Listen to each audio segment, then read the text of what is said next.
Paolo Abilino may bagong sorpresa kay Kim Chiu.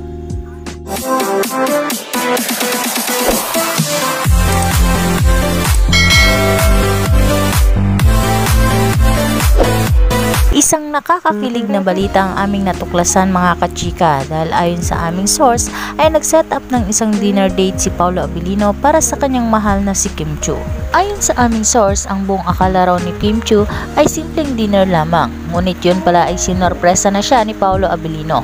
Napaiyak raw si Kim Chiu sa sorpresa ng aktor dahil talagang ramdam na ramdam niya ang pagmamahal at pagpapahalaga na ibinibigay nito sa kanya. Kwento pa raw ng aktres na si Kim Chiu nang makapanayam siya, hindi raw siya makapaniwala na sa dinami-dami niyang naging nakarelasyon, si Paolo Abilino lang pala ang magpaparanas ng kakaibang pagmamahal sa kanya. Inamin rin ng aktres na simula raw nang maghiwalay sila ng kanyang dating ex na si Sian Lim, ay si Paolo Abilino na ang kanyang naging sandalan at handang makinig sa lahat ng problema niya noon.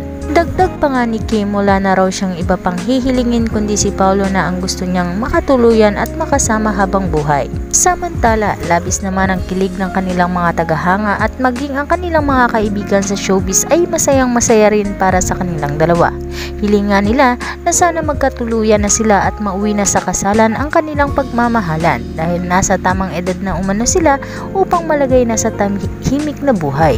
Alam naman natin na matagal nang magkatrabaho ang dalawa sa paggawa ng mga teleserye na talaga namang inaabangan nating lahat na mapapanood ang kanilang mga nakakakilig na mga eksena. Kitang-kita naman raw sa dalawa na hindi lang sa trabaho kundi tila parang totoo na. Kaya naman umaasa ang kanilang mga fans na sana aminin na ng Kim Pao ang totoong relasyon nila sa publiko. Para sa latest happening mga kachika, just like and share para updated kayo sa aming susunod na video.